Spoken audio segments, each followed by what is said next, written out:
Welcome to MPL Sports presents Quest for Glory. In this upcoming campaign, India is going to don a jersey that derives inspiration from a billion fan cheers, that pays respect, pays homage to all the cricket fans that are scattered all over the globe, and hopefully is a beacon of inspiration for Team India when they take the field and show their game. And they've done that so many times in the past. And I thought we'd highlight that through some of the great batting performances over various editions of the T20 World Cup. The last one was in 2016, so we're going to go all the way back. But how do you pick five? And I found myself sifting through. I thought of the Suresh Raina century back in 2010, became the first Indian to score a century across all three formats. I thought of Robin Uthappa's excellent half century in that first game against Pakistan that led to the bowl out. There was Rohit Sharma against South Africa there, and then again in that final against Pakistan when he made the difference between 130 and 155. Oh, there were so many as you sift through. But I found myself coming back again and again to five performances, and they were produced by just three players. I don't think it's very difficult to figure out which those five were. Well, the first two are easy, aren't they? I'm going back to 2007 and I'm going back to India versus England. I remember that scene so well. I'd finished my commentary stint. There's Ravi on air right about a yard or so in front of me, and Ravi was going ballistic as Yuvraj hit those six sixes. 50 came off 12 balls, by the way. I didn't realize that he only came into bat in the 17th over and got out in the 20th and found time to score 50 in between. It's part of folklore, so I'm not going to dwell too long on that. But just to say that in that night sky in Durban, the ball just kept disappearing everywhere. It was fantastic to watch.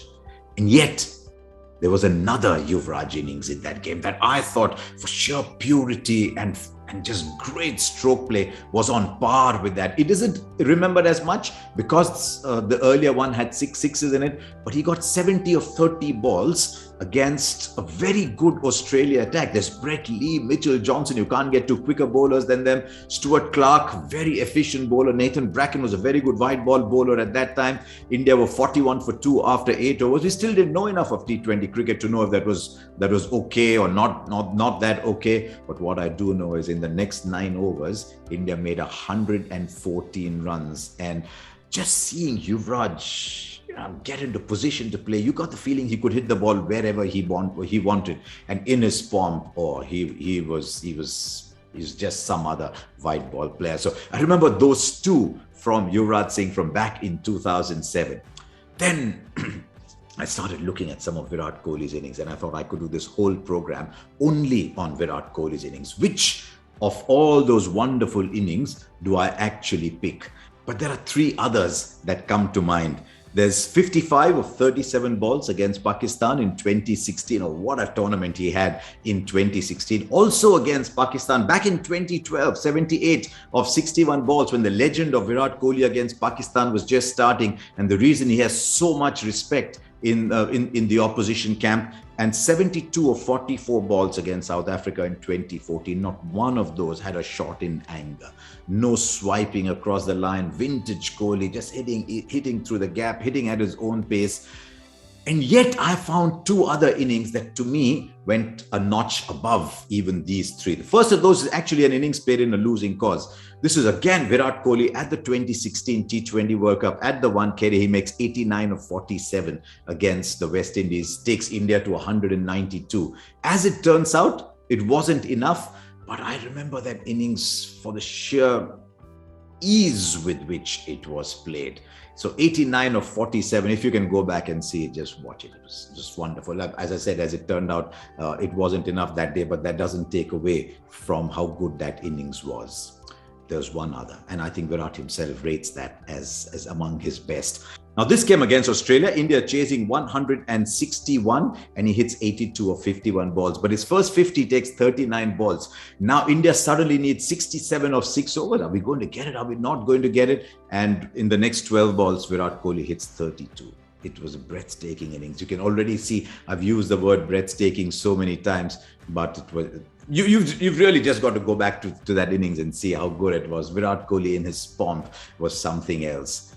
Was Virat Kohli at his peak? I hesitate to say that because I do believe there's not one. There might be a couple of peaks that still lie ahead. of Virat Kohli. Virat Kohli, the T20 international batsman, just a wow player.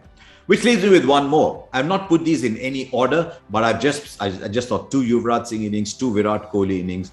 But for the final selection, I'm actually going back to 2007 once again, and to that wonderful innings from Gautam Gambhir. This is the final of the 2007 T20 World Cup. There's no Virender Sehwag available, not the easiest of surfaces. You look down the batting order, Robin Uthappa doesn't go run a ball, Yuvraj Singh doesn't go run a ball, MS Dhoni doesn't go run a ball, and at the end of the 17th over, it's Gautam Gambhir who scored 75 out of the 130. Rohit Sharma gives you a little finishing kick again, but without that innings, I can say with some certainty, India would not be T20 World Cup champions, and everything else that followed. Gautam Gambhir's 75 was a fantastic innings. I'm just hoping that as we get more and more T20 World Cups, as this new campaign comes along, there'll be a few more innings to join these storied lists. But for the moment, these 5 are fine. And as I tell you every time, do make your list too. It's a fun exercise. MPL Sports presents Quest for Glory.